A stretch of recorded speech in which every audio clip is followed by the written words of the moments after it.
Hey everyone, welcome back to another episode. As you can see, we are finally moved into our new warehouse, and as you can see, it's a lot bigger. We can finally have our car inside and do some content, and there's also a lot more room to expand our business, which is very exciting. So yeah, before we start, just wanted to say a big thanks for your support, guys. We are so grateful for everyone supporting and standing behind us. And yeah, I'm just so excited for the future. But anyway, today I'm going to show you our brand new crossbars designed for our backbone system, and not only for this backbone system, I'll give you a little bit more details as we move into the video. But yeah, let me show you our new crossbars. Righto, so some of you might know we are currently offering the backbone system with a full platform. Now, all up, it weighs about 30 kilos, even though everything is made out of aluminium. And that means you only have 70 kilos to play with before you reach the legal roof limit of your Pajero, which is 100 kilos. Okay, so that's the thing. Some people don't necessarily need a full platform. Some people literally just want crossbars on it, and they want to mount an awning, or they want to put their canoe on top of it. But for the biggest reason we made this is for the rooftop tent people.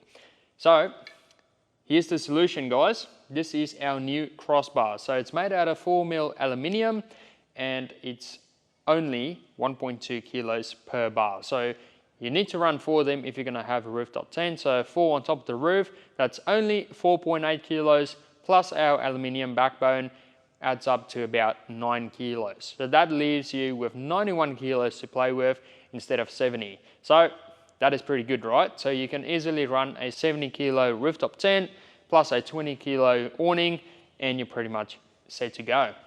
So yeah, guys, that's why we made them. I'm gonna show you how to install them, super easy, and it also has some cool features. On the side here, you can see there's like slots, so you can mount other stuff like awnings or light bar brackets, etc. By the way, we have LED light bar brackets now available and in stock, so if you do want a light bar on top of your roof, you can now do that as well. The other thing, we have these end caps, and they are basically just there to finish off the product and to seal everything up. But if you do need to install other type of nuts or whatever, you can take them off and you can put it in. So it just makes it easy to access all the bolts inside there. But you can also notice on the bottom here, we've made one of these slots a little bit bigger, and I'll show you in a few seconds why. But essentially makes the installation process a lot easier, especially if you have big fingers.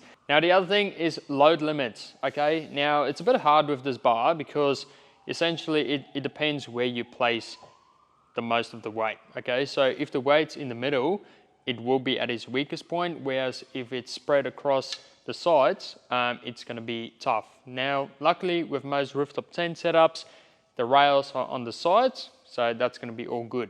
So like I said, it's 70 kilos per bar, okay? So how I tested it, I put it on an even platform and I stepped onto it, and it only flexes a little bit. I'm 75, so we're just gonna say 70 kilos is the safe limit. For static limit, and also for dynamic, it's 35. Now static is pretty good because it needs to be strong enough not only to hold the rooftop tent, but also you're gonna get into the tent and then you're gonna sleep, okay? So let's say your setup is 100 kilos, you and your wife weigh another 140 kilos, so that is 240, 250 kilos. For these bars are 280 kilos, so you're still good. You're covered, all right? And then 35 times 4, that is 140 kilos. So when driving, off-roading, you'll still be good to go, and it will handle your rooftop tent setup just fine. So yeah, guys, that is pretty good to go, and that's why we went with the 4mm aluminium. By the way, this is the only crossbar that we could find in the size, because in Australia I tried to find them, but the biggest I could get is 3mm, and 3mm was not going to cut it. We wanted to make sure it's nice and strong, so that's why we went with the 4mm. But anyway, guys, let me show you how easy it is to install it to your backbone system. Okay, so there's basically 2 ways you can mount it. You can either go on top of the backbone system, or if you want the lowest profile setup, you can go underneath. So this is what it will look like on top, and underneath it will be like this here. But this is only for your lightweight setups. So if you're gonna have things more than 60 kilos, it's better to go on top, because the clearance, especially on this rail right here across, the clearance between the backbone and the roof is only a little bit, okay? It's about 1 centimeter. So if you have about 60 kilos on there, it's gonna be close to touching the roof. So yeah, more than 60, go on top. Less than 60, you can go on the bottom. Anyway, what I'll do is I'll install 2 on the top and 2 underneath and show you what it looks like. Okay, so we're about to install them. Now, if you already bought the backbone from us, inside there will be bolts for the crossbars, all right? So you don't have to buy any additional bolts to fit them, unless of course you bought backbones from another brand, then of course you'll need to find your own bolts. What I'd recommend is these style nuts, all right? So they will literally just slide into the crossbar and it will hook onto the sides.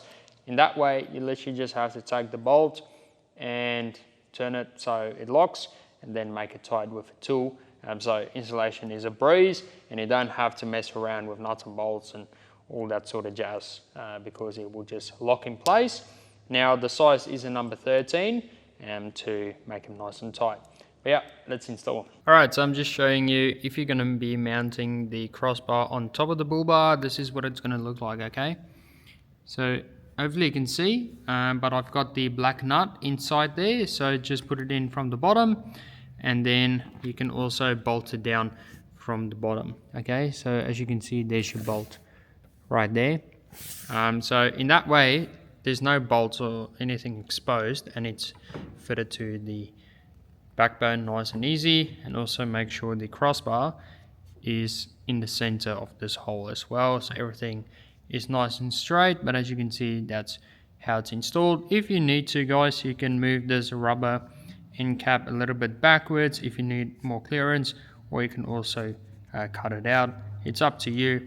But yeah, once it's bolted down, this cover will also be against the backbone, so everything is going to be nice and tight. But anyway, let's now install this one. I'll go underneath the backbone for this one, and then I'll go on top again and underneath, just to show you guys what it looks like and how much clearance you have between the roof and the backbone. Okay, so here's what you do. You take this nut and you put it in from underneath, okay? So once, it's a bit hard doing it with one hand, but once it's in, you can then actually slide your finger up and down, all right? So here you can see, I can use my finger to slide it up and down, so it's nice and accessible, easy.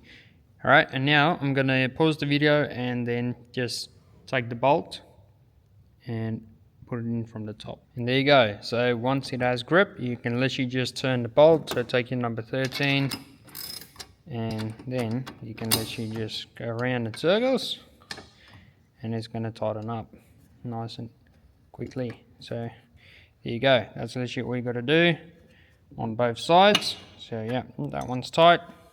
Now you just do it on the other side. So yeah, that bigger slot really makes a difference to install them. But yeah, let's do the other side and then I'll show you. Alright, so easy. So it's all installed, guys. So as you can see, that's the clearance I spoke about, which is not a lot. So that's about only 1 centimeter, which is only a problem for this mount right here. That's where the roof is the highest. You can see at the back there's plenty of room there. Same for this one, and same for the front one. So for the front, you have about 3 fingers when it's underneath. But yeah, guys, it's really just up to you.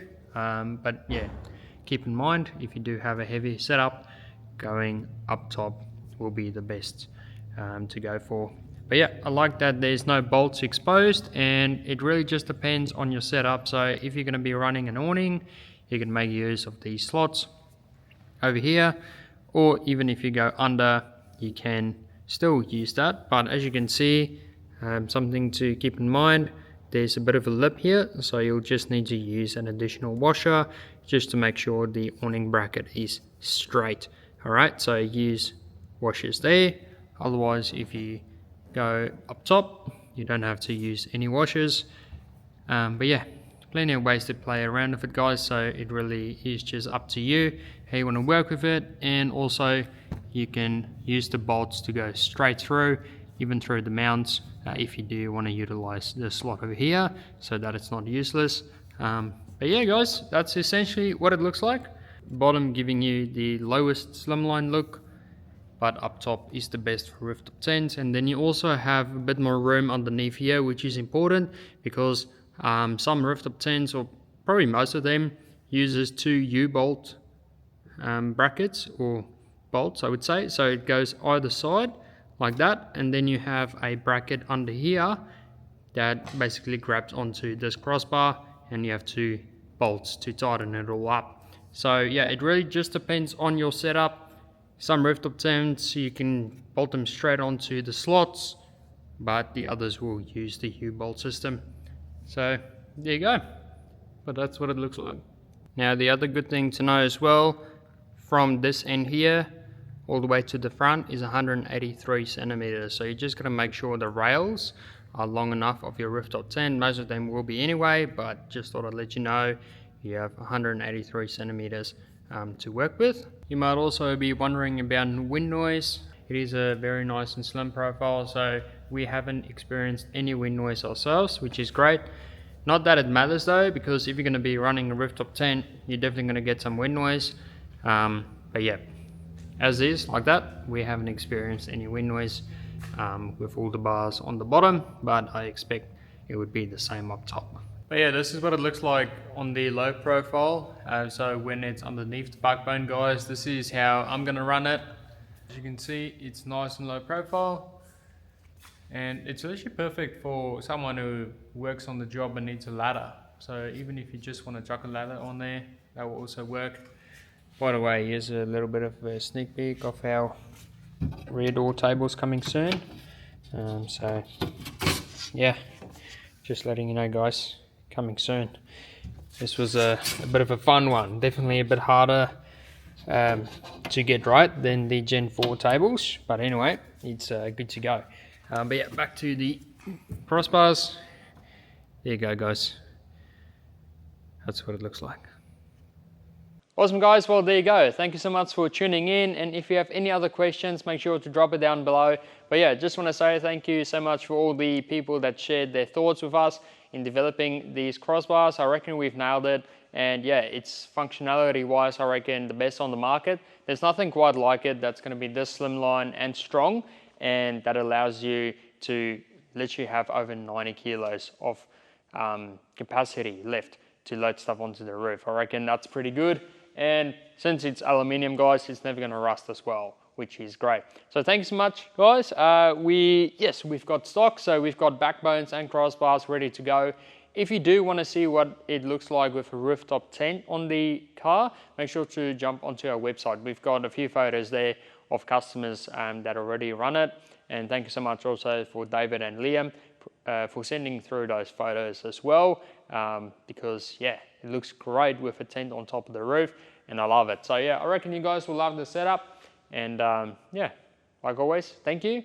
And if you have any other questions, drop it down below and I'll get to it. But yeah, hopefully I've covered everything, but who knows, maybe I didn't. But yeah, drop it down and I'll get to it. Cheers, guys, have a good one.